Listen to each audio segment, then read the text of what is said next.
tunamshukuru Mheshimiwa Rais Samia Suluhu Hassan kwa kuweza kutusapoti, kutupa 10% ya mkopo wa vijana, na hivyo tumeweza kufungua zahanati yetu ya kwanza, ambapo process yetu ilianza mwaka 2022 kwa kuunda kikundi, na kufika mwaka 2023 tuliweza kuorganize na kutimiza matakwa yote ambayo yanahitajika katika mikopo na kuweza kufanikiwa kupata mkopo wetu wa kwanza ambao ulikuwa ni milioni 39,600,000 na shilingi 65. Na hivyo tukaweza kujumuika kwa pamoja na kufungua zahanati yetu na kuendelea kutoa huduma kutokana na kada zetu zinavyotutaka.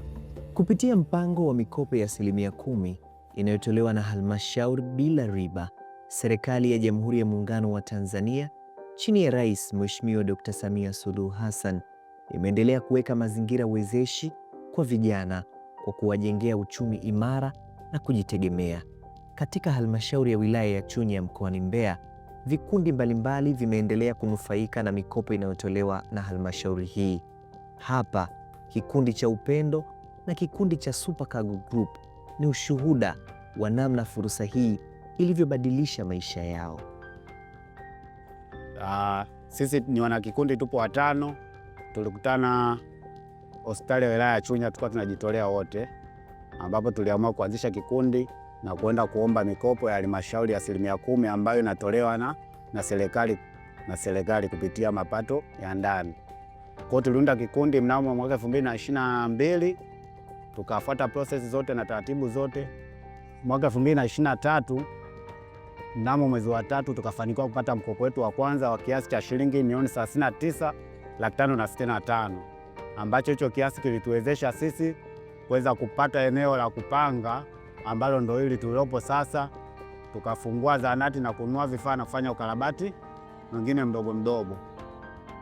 Hii dispensary imenifanikisha mimi kuendeleza maisha yangu. Kupitia wenzangu na mshahara tunayopewa, maisha yangu yanaendelea. Uwepo wa hiyo Evaristi dispensary umetusaidia wananchi wa hapa, hata wana maeneo jirani, kwa sababu watu wanakuja wanatibiwa, wanapata huduma zote. Na uzuri vijana wanajitahidi hata kwenye lugha, yaani wana ile lugha ya kibinadamu. Kwa watu wanaenda wanatibiwa. Hata mimi ni mmoja wapo ambaye nimenufaika na uwepo wa kituo hichi, kwa sababu nimeshaenda nimetibiwa na nimepona. Kwani ni vijana ambao wanajituma, wanaonyesha jitihada za kujikwamua kimaisha na wanahudumia watu wengi. Kama ulivyoona watu wanaingia, wanatoka, wanapata huduma. Kikundi chetu kina wanachama 5. Tumeanzisha kikundi toka 2024 ndo tulikifanyia usajili. Usajili ulipokamilika, tuliomba mkopo kwa mara ya kwanza, tulikosa kwa sababu ya kuchelewa kukamilisha usajili, lakini tumekuja kupata mkopo wa kwanza 2025 mwezi wa 2 ambao tumepewa na tumefanya marejesho kwa mwaka wa 2025 mpaka mwezi wa 11, ambapo tukapewa tena ruhusa ya kuomba mkopo tena, tukaanza mchakato. Tumekuja kupewa mkopo wa awamu ya pili 2026 mwezi wa 2. Sisi kwenye kikundi chetu Super Cargo ni miongoni mwa vikundi ambavyo vipo ndani ya halmashauri ya Chunya, ni wanufaika. Tuseme ni wanufaika namba 1. Sisi tu vijana kwa ujumla kwenye kile kikundi chetu tukiwa 5, tumepambana, kila mmoja ameweza kuwa na uwanja wake, ana uwezo wa kujitegemea. Pili, nikiwepo mimi nimejenga mji wangu kupitia huu mkopo wa halmashauri. Nina mji wangu mkubwa, hata viongozi wa halmashauri niliwaambia, baadhi wengine wamekuja kuutazama na kuuona ule mradi, kwamba mlengo mkuu niliokabidhiwa kupitia halmashauri, kupitia hela za mama za 10% ambazo hazina riba, tumepewa bure. Yaani tunapewa ile milioni 20 tukarudisha kama ilivyo bila kuongeza hata shilingi 10,000.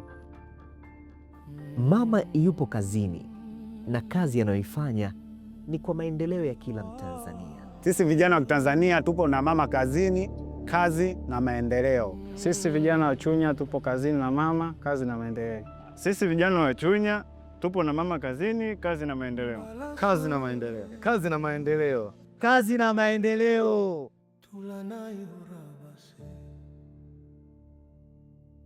Koraye na koratai.